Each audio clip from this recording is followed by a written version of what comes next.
날마다 어린 양을 주목하고 바라보시는 우리 모습 되시기를 주님의 이름으로 축복합니다. 이 시간에 앞뒤 좌우로 인사하겠습니다. 주님의 사랑으로 사랑합니다. 주님의 사랑으로 축복합니다. 사랑합니다. 축복합니다. 오늘도 주님 안에 모인 우리 모두에게 하나님의 놀라운 은총과 은혜가 충만하게 임할 줄로 믿습니다. 오늘은 종료 주일입니다. 고난 주간이 시작되는, 이제 내일부터 고난 주간이 시작되는 주일 앞에 우리가 있습니다. 예루살렘으로 입성하시는 예수님을 향해서 사람들이 환호했지요. 환호성을 외쳤습니다. 왕의 입성을 알리는 종려나무 가지를 흔들었고, 구원자가 된다고 생각해서 호산나, 주여 이제 우리를 구원하소서, 호산나라고 외쳤습니다. 예루살렘을 입성하시는 예수님 당사자는 이런 큰 환호 소리와 환호 속에서 어떤 마음이셨을까요? 주님은 그 예루살렘 입성하면서, 입구를 지나면서 사람들 가운데로 지나가면서 예수님은 어떤 다짐을 했을까요? 내가 무엇 하리라, 이 속에서 무엇 하리라, 내가 어느 곳을 가리라, 어느 지점에 도달하리라. 주님은 어떤 다짐을 했을까요? 2000년 전에 예루살렘을 입성하시던 그 예수님의 다짐은 그때 그 당시에 갑자기 생각나서 당장에 다짐했던 다짐은 아닙니다. 예수님의 그 다짐은요, 구약으로 거슬러 올라가서 오늘 우리가 읽은 이사야 본문까지 도달하게 됩니다. 바로 이사야 선지자를 통해서 여호와 하나님의 다짐으로 연결되고 있다는 겁니다. 여호와 하나님의 다짐이 예수 그리스도의 예루살렘 입성의 다짐으로까지 내려가고 있다라는 것입니다. 여호와 하나님께서 어떤 다짐을 했을까요? 그리고 그 다짐은 오늘 우리에게 어떤 의미일까요? 주님의 그 다짐, 주님의 그 결정이 오늘 우리에게 어떤 영향이 주어지게 되는 것입니까? 여러분, 이사야의 말씀은요, 그렇게 짜맞추어서 편집한 것은 아니지만 마치 성경 한 권의 책과 같습니다.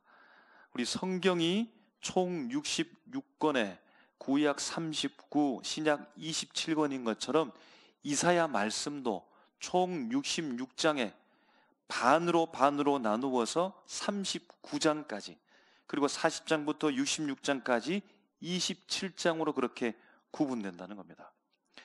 이사야 말씀 1장부터 39장까지는요, 이사야 선지자가 활동했던 시대의 배경을 두고 있습니다. 우시야, 요담, 아하스, 히스기야 왕 때까지의 배경을 두고서 이사야가 하나님의 말씀을 선포합니다. 그리고 마지막 39장에 이 말씀은 열왕기야 20장과 연결되는데요, 우리가 잘 알고 있는 이야기가 등장합니다. 이사야 선지자가 마지막 활동했던 히스기야 왕이 병들었는데 죽을 병에 걸리고 말았습니다. 그 사실을 그도 알았습니다. 얼마나 마음이 괴롭고 아프겠습니까? 그가 그렇게 죽지 않고 하나님 앞에 간절히 기도하는 겁니다. 얼굴을 벽으로 향해서 주님 살려달라고, 주님 살려달라고 간절한 마음으로 기도했더니 주님께서 그 기도의 소리에 외면치 않으시고 응답해 주셔서 무려 15년 생면 연장을 해 주었습니다.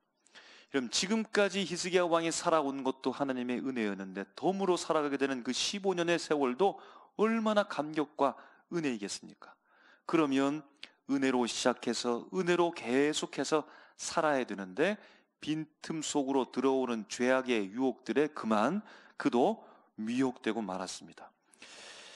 신흥 국가인 바벨론에서 무로닥 발라단 왕의 사절단이 병문안을 왔습니다. 그들을 향해서 히스기야가 반겨주면서 무언가 자랑하고 싶었던 것이 있었던 것 같습니다. 자기 왕궁의 보물 창고를 그들에게 다 보여주면서 자랑하는 겁니다. 은과 금과 향료와 보배로운 기름, 궁중의 모든 소유를 그들에게 보여주었습니다. 왜 자랑했을까요? 이 자랑은 곧 교만인 거죠. 내가 이만큼 만들었습니다.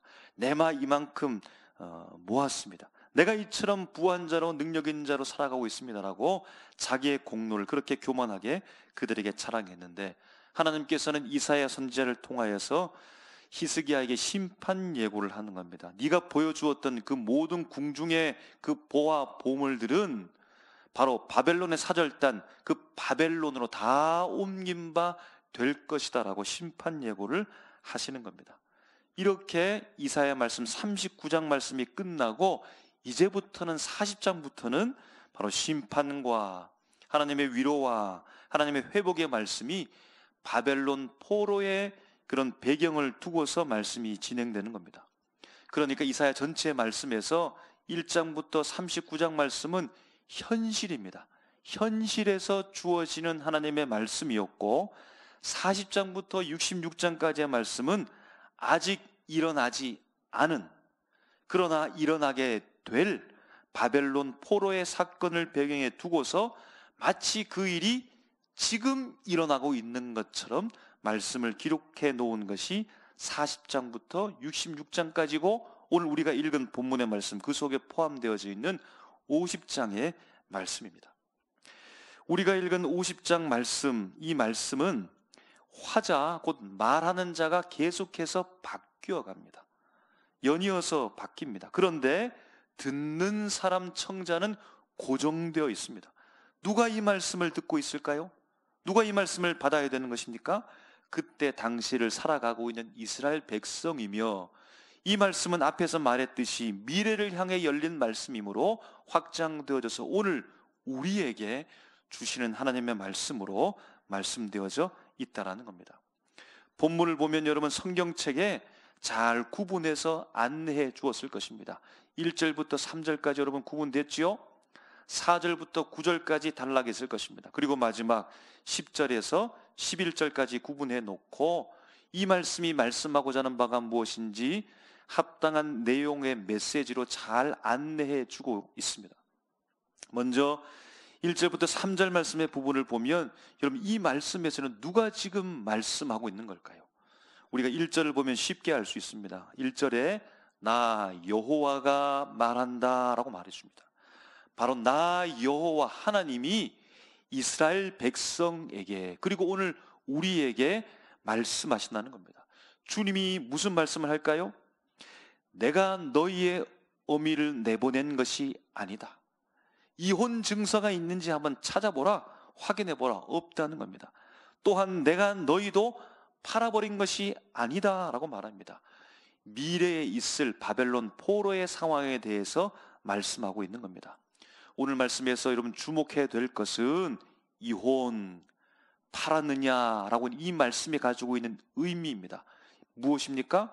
그냥 떠나가 버렸다, 그냥 포로가 되어버렸다, 다른 곳에 살고 있다라고 하는 이것이 중요한 것이 아니라 이혼, 팔았느냐 이 말씀을 통해서 여호와 하나님과 이스라엘 백성의 관계가 깨어졌다는 사실을 알려준다는 겁니다. 왜 깨어졌을까요? 왜 끊어져 버렸을까요? 왜 하나님과 이스라엘 백성 우리의 관계가 깨어졌을까요? 원인이 하나님께 있는 것입니까? 주님은 말씀하는 겁니다. 내게 원인이 있는 것이 아니라 너희의 죄악 때문이요, 너희의 배역함 때문이라고 그렇게 말씀하시고, 그래서 너희들이 바벨론 포로로 내보냄을 받았다라고 말씀하고 있는 겁니다. 두 번째 단락에 주목해 보면요, 4절부터 9절 말씀인데 상황이 바뀝니다. 말하는 자, 화자가 바뀌는데요, 누가 말하고 있을까요? 말하는 사람은 누구일까요? 4절 말씀에 보니까 여호와께서 학자들의 혀를 내게 주셨으므로 내게 주셨다라고 말하고 있으니까 여호와께서 학자들의 혀를 내게, 곧 지금 나라는 존재가 말하고 있으니까 여호와 하나님이 말하고 있는 1절부터 3절 말씀에서 화자가 나로 바뀌었습니다. 여기에서 말씀하고 있는 나는 누구일까요? 나는 누구일까요? 나라고 하는 존재는요, 학자들의 혀를 받았습니다. 그리고는 곤고한 자들에게 도움의 말을 했다고 합니다. 그리고 학자들 같이 알아듣게 되었다고 합니다. 이 말은 학자들의 귀라고 할 수 있겠죠. 학자들의 귀를 받아가지고 무엇을 듣겠습니까? 하나님의 말씀을 들었을 것이고 도움이 필요한 곤고한 자들의 소리를 들었을 것입니다. 그리고 5절로 가보니까요, 여호와 하나님께서 주신 귀로 듣고 들은 바를 거역하지 않고 들은 바대로 실행하기 위해서 뒤로 물러가지도 아니했다라고 말합니다. 뒤로 물러가지도 아니했다라는 말은 그의 가는 길에 대해서 막아서는 세력이 있었다라고 볼 수 있습니다. 6절 말씀해 보니까요, 뒤로 물러가지 않음으로 말미암아 자신을 때린다는 겁니다. 등을 때린다고 했으므로 채찍에 맞은 것 같습니다. 수염을 뽑는다라고 하는 것은 수치와 모욕을 당한다는 겁니다. 심지어 침까지 뱉는데요, 얼굴에다가 침을 뱉습니다. 7절 말씀해 보니까 뒤로 물러서지 않고 등을 때리는 자에게 내맡기고 침뱉음을 당할 때 주 여호와께서 도우셨다라고 말합니다. 그래서 그 도움을 힘입어서 굳은 돌처럼 대담하게 그 아픈 세력, 그 대적을 향하여서 대면하였다라고 말합니다. 8절 말씀해 보니까요, 대적에게 당함에도 불구하고 하나님께서 함께 하심으로 말미암아 물러서지 않습니다. 9절 말씀해 보니까요, 하나님께서 자신과 함께 하시기 때문에 그들이 자신을 결코 정죄할 수 없고 오히려 그들이 망하게 될 것이라고 뜻을 굽히지 않습니다. 여러분, 4절부터 9절까지 말씀하는 말하는 자는 누구일까요? 내가, 나라고 하는 자, 이 존재는 어떤 존재일까요? 그럼 이사야 선지자일까요? 이사야 선지자가 이 말씀을 기록하기는 했지만 이사야 선지자가 말하는 자일까요? 우리가 앞에서 보았듯이 39장까지 역사적 기술로서 이사야 선지자는 히스기야 왕 때까지만 사역한 자이고 그 이후로는 사역하지 않았으며 죽었습니다. 시대는 흘러서 바벨론 포르기가 되었으니까 이사야는 결코 그 속에서 살지 못했고 직접 참여해서 말할 수 있는 자가 될 수 없습니다. 그럼 10절 앞부분에 보니까 이렇게 말합니다. 너희 중에 여호와를 경외하며 그의 종의 소리를 청종하는 자가 누구냐라고 말합니다. 그의 종의 목소리라고 했으니까 앞에서 말한 학자들의 혀를 받은 사람, 학자들의 귀를 받은 사람, 이 귀와 이 혀를 받아서 곤고한 자들에게 도움의 말을 하는 사람이겠죠. 이 사람이 바로 그의 종이라고 되어져 있는데 누구의 종이라는 겁니까? 여호와를 경외하며 그의 종의 목소리, 그의 종의 목소리, 곧 여호와의 종의 목소리, 곧 여호와의 종이라는 겁니다.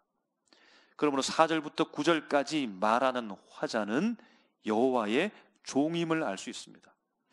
여호와의 종이 학자들의 혀와 학자의 귀를 가지고서 여호와께 받아서 곤고한 자들에게 말하고 하나님의 뜻을 듣고 곤고한 자들의 소리를 들으면서 들은 대로 그 뜻대로 뒤로 물러서지 않으며 매맞음과 채찍과 모욕과 수치를 받으면서 얼굴에 침뱉음을 당함에도 불구하고 여호와의 도우심을 받아서 마침내 그 뜻을 이루어내더라는 겁니다.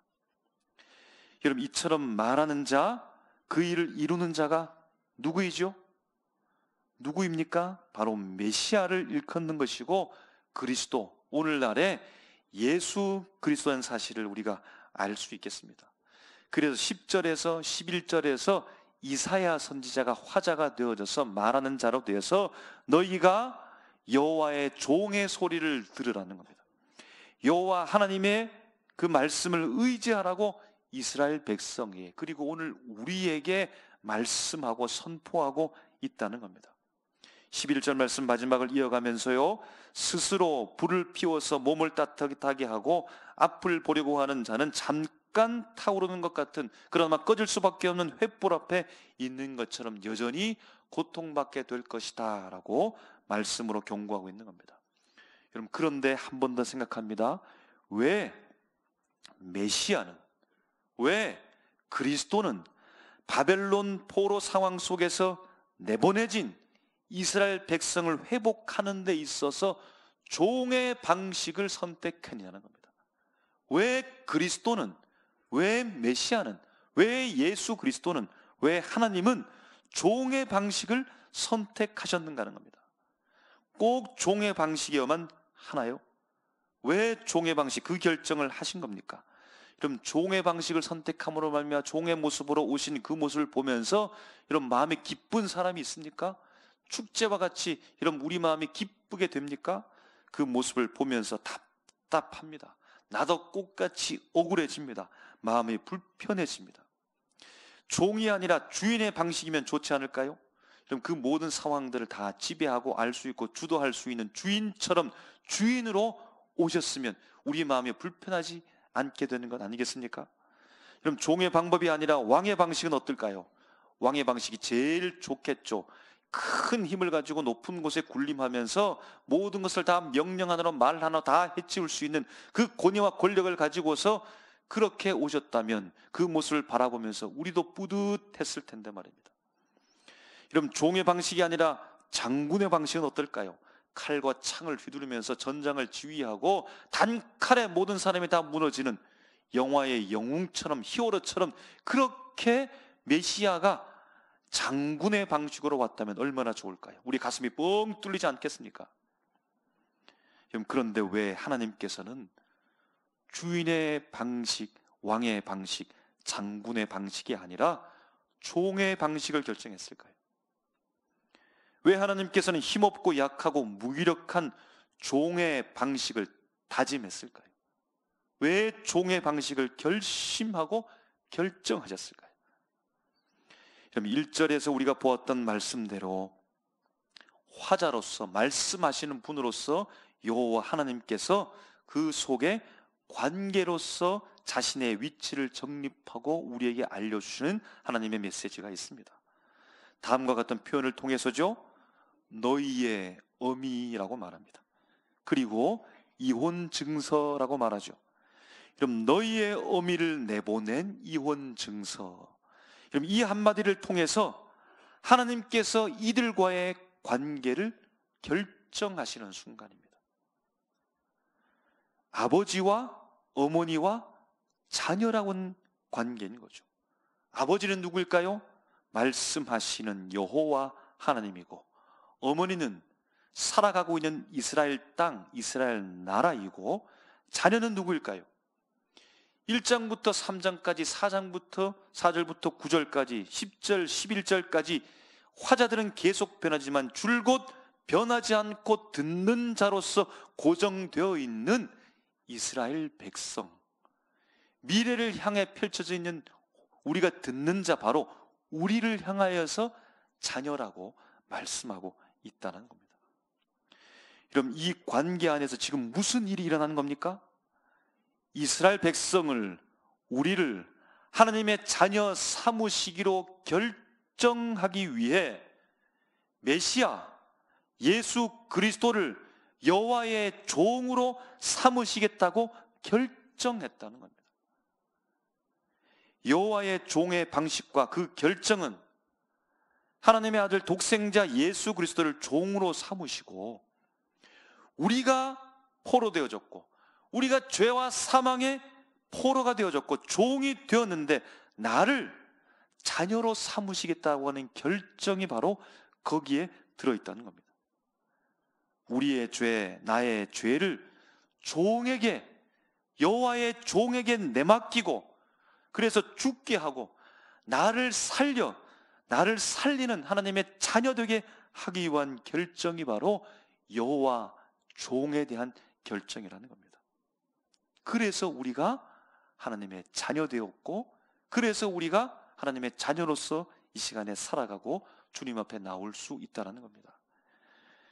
여러분, 대학생 시절에 음주운전 차량으로 인해서 타고 있던 차량이 불타고 큰 화상을 입었지만, 그러나 재기해서 마침내 사회복지학 교수가 되어서 지금도 활발하게 활동하고 있는 분이 있죠.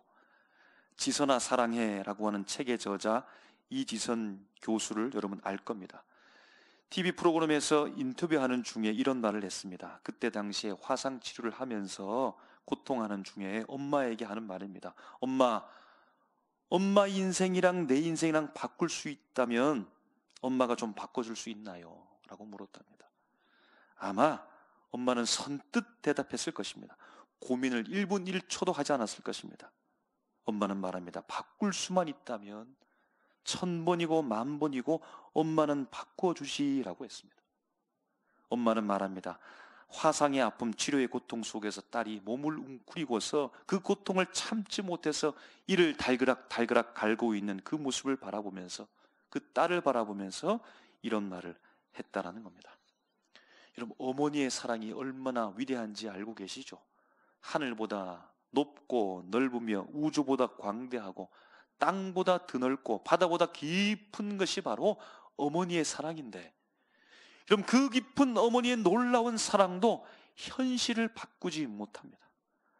안타깝게도 고통에 매여 있는 딸의 그 고통을 자기에게 가져오지 못합니다.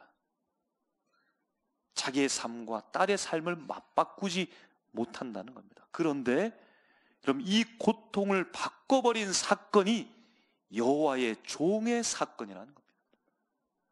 죄와 사망의 권세 아래서 고통 중에 소망 없이 지옥으로 운명 지어진 우리가 그것이 고통인 줄도 절망인 줄도 알지 못한 채 고통하면서 이를 달그락거리면서 고통하며 신음하는 우리에게 찾아오셔서 우리의 운명을 바꾸어 가셨답니다. 우리의 고통을 송두리째 가져오시고 여호와 하나님의 영광, 자녀의 영광을 우리에게 주신 사건이, 그 결정이 여호와의 종의 사건 결정이라는 겁니다.